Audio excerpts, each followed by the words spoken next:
You've been working in the NDIS space for many years and love helping people, but now you've decided to start your own business. But then you realize that running your own business has many more challenges than just providing the service. One of the biggest challenges in that is getting new clients.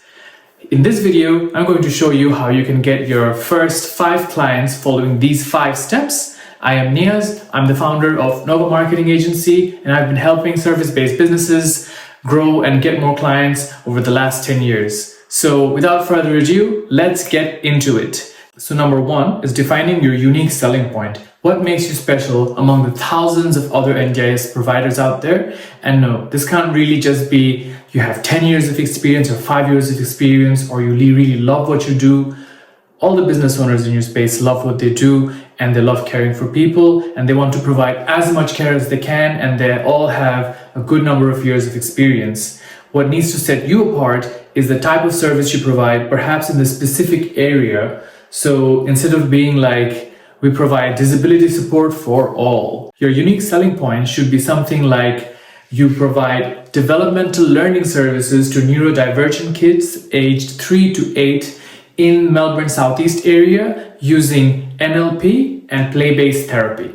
See, now if someone does come across you, they know exactly what you do, where you do it, and how you do it, which really helps someone make a decision whether they want to work with you. And especially when you're starting out with all the big companies having an umbrella over a lot of the services, this helps you really find your niche and connect with your customers more specifically. For example, this website, Kinmakers, they mentioned that they provide respite care for everyone. Now, as a potential customer, I don't know whether they're around me or whether they provide a specific service. So it doesn't really help me as much in making a decision. I really need to scroll pretty far in here to notice that they are based in Brookfield, which does help me in making a bit of a decision, and they are easily contactable because they have their number there. And I'm likely reaching out to Michelle. But notice how it took me a bit of time to scroll around and try to really find out what's happening in here. And then of course, if you go to their pages, there's that. And now I'll give you an example of another one that is a lot more specific and niche down. This person, Rotana Health and Wellbeing, they mentioned that they are specializing in acquired brain injury, spinal cord injury, and mental health and alcohol drug recovery. And if you scroll even a slight bit, you know that they're based in Bandura. So this really helps a potential client make a business decision whether they want to go ahead with you and whether they know you're the right fit. Number 2, creating a digital identity. As you've just seen, I went through 2 websites. If they did not have a digital presence, I wouldn't have even known about these businesses, which could be happening with you as well. Now, having a website is not absolutely necessary, even though it is the easiest approach. You can have a Facebook page, you could have a PDF that describes all your services, you could be giving out flyers, but in all honesty, a website provides you with a customizability that's really hard to have in many other platforms, and it's just easily accessible. And once you are ready to scale, you have the option to do a lot of SEO and digital marketing work and paid ads on top of it. So it's a good core thing to start with. Now, with your website, it should definitely have what you do, where you provide your services, and a very easy way to get in touch with you. And bonus points if you can share your story of what got you into this business, because that is what builds a personal connection with a potential client, and that is what will actually set you apart rather than just the services you provide, because everyone provides those services, but what is your story? Why are you into this? And maybe that's something that a potential client can resonate with, which would really help. Another important thing about having a digital identity is to be more accessible. We will come to that on the next point, where it will be very important for you to be as accessible as possible to potential clients. That is number 3, creating a leads list. Now, you already have contacts. You already have a whole bunch of leads that you can reach out to. I want you to first check your mobile contacts, your emailing list, and your social media profiles, your Facebook or Instagram page. there are already at least 1,000 contacts with all of them put together. You need to take all of those contacts into a list and see which people are most likely to know people that have clients or know clients themselves. And no, you don't just go about sending an email blast or a text message blast of, hey, I'm looking for new clients. Start with genuine connections and conversations. Number 3, creating a leads list. Now, you already have a whole bunch of contacts that you can reach out to get more clients. And if you don't know where it is, I'd like you to look into your phone, your emails, and your social media profiles, your Facebook and Instagram accounts. And if you take all the contacts from there, you would have at least 1,000 leads that you can reach out to. But no, we're not going to just give them an email blast saying, hey, I need more clients. All these people that are in your contact list are already your friends, your acquaintances, or family. So the best way to go about it is to just have genuine conversations with them. Ask them how they're doing, talk about something that's happening in their lives. So if they know a client or know someone that might know a client, to reach out to you. And this is where having that digital identity is very important.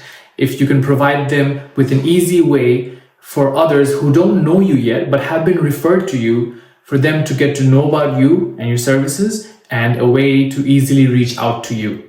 Now, that could be a PDF, but a website link does build more credibility. So once you have these conversations with the leads in your contact lists and the conversation with, here you go, here's my website, where any of your referrals or contacts can get to know more about what I do, my services, and they can reach out to me. If you reach out to about 1,000 people in total, then you are bound to get at least 10 valuable referrals from which you should get your first 5 clients.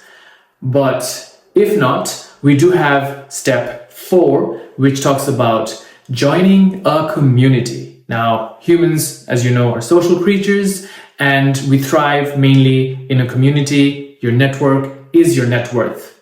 So there are several other support coordinators, support workers, people in the NDIS space that are doing something very similar to you out there. And instead of seeing them as your competition, you should see them as your friends, all setting out to have a greater impact and a positive change in the world. There are plenty of networking events that already happen around Australia, where you can find an event on Facebook or Google for an NDIS networking meetup, a lunch and learn session, anything that's close to your niche. And I'd love for you to go there and talk to people. Talk to them about your business, talk to them about who you are. Remember the unique selling point that you got? That will help you get a quick summary of how you can introduce yourself to new people and tell them about your business. And that too in a way that is engaging and it's very clear and helps people understand straight to the point what's your specialty, what service you provide, and how you can be helpful to your potential clients in your own unique way. That will get your foot through the door, and it will also provide you the much needed motivation and drive to grow together with this community of people that are also striving to do the same. When you build relationships in the industry, opportunities start coming to you. Now we move on to number 5, getting referrals from your existing clients. If you followed all the 4 steps that I've mentioned earlier in this video, then you would have at least gotten your first client. And that is your gateway to getting into more of the space. Look after your client, do your very best job, and make sure that they are so happy with you and your service that they refer you to their friends, their partners, their community. Once you have your first happy client, that's the easiest pathway to getting your second client. And once you have 2 happy clients, it's much easier to get your 3rd and your 4th and your 5th. So make sure you do a great job, look after your clients, provide a great service, and then remind them that you do have availability to service more clients. And if they have any friends or family that need any help, that you are available.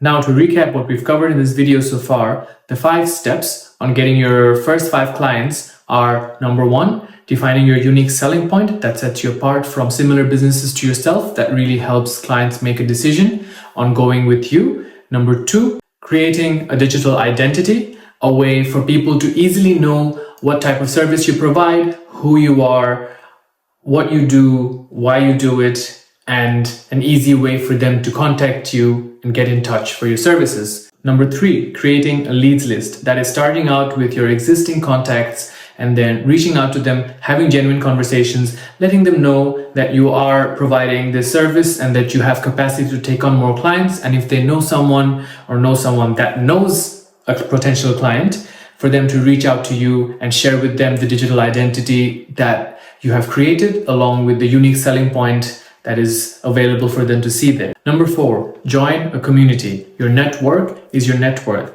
There are other businesses that provide similar services to yourself.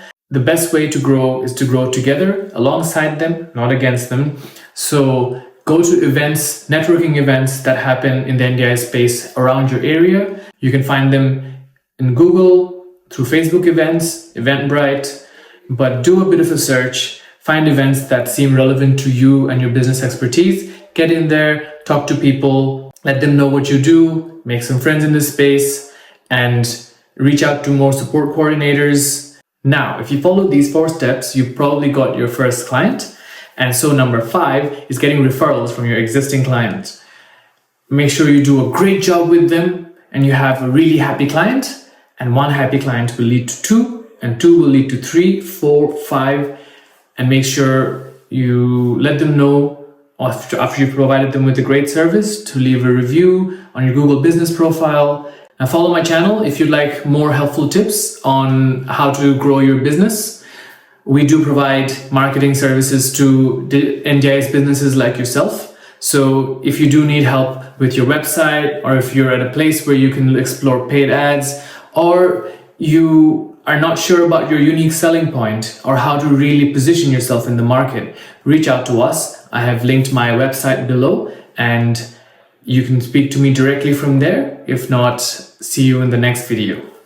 All the best, guys, and let's grow together.